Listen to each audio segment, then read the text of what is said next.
Ungezwe Mchunu utshene uSiyamiyeza kanjalo noMax Makhanya wathi abayeke ukugigiyela kodwa mabexolise baqonde ngqo ngoba lento abayenzayo izobadalela amazinyo abushelelezi umphakathi lo wase-South Africa. Akusho mina kusho Ungezwe Mchunu ke lapha ke wathi ke mabaxolise maqede singabalahleli ngezibi ngoba banabo bangabantu nanto daba liphelela uyizwele ke la Ungezwe Mchunu ke akhuluma khona.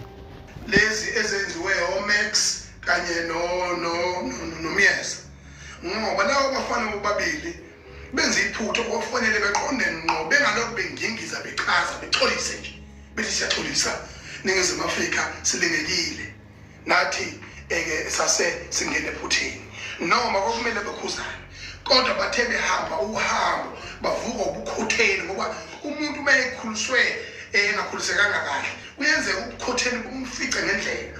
Ibalulekile into okwazi ukuyikhokhela ngayo uwethu ungabona umuntu uthi hawu ozayo mengamfica kunje ekunganjani. Ngihlala ngikhuthaza abantu ngento esimple ngathi mina othi kungena endlini yangasese noma kuthiwa yi-public toilet ukuhlanza ngoba kuyicala ukuthi ushiya amanaphanapha akho bese ungawaclean ngoba manje umcabangeli umuntu ozayo uzonyanya ngaphezulu kokuba wena uyinyanya indle yakho.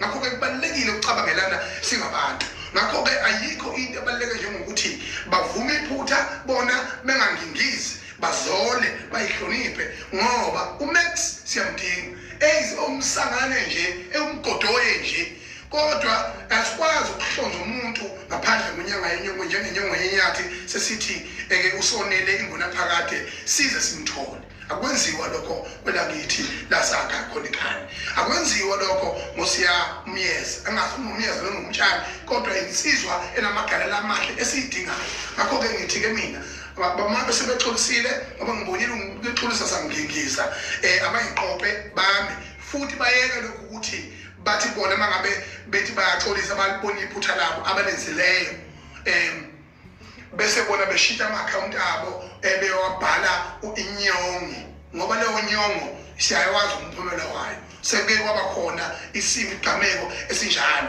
sokuthi manje bezozenza izinsizwa ngokushintsha into yamanyala kade bethenda ngawo beyibonge ngothuvi yabona beyibonge ngothuvi kakho nina qondani ngoba siyadinga ikusasa likunini.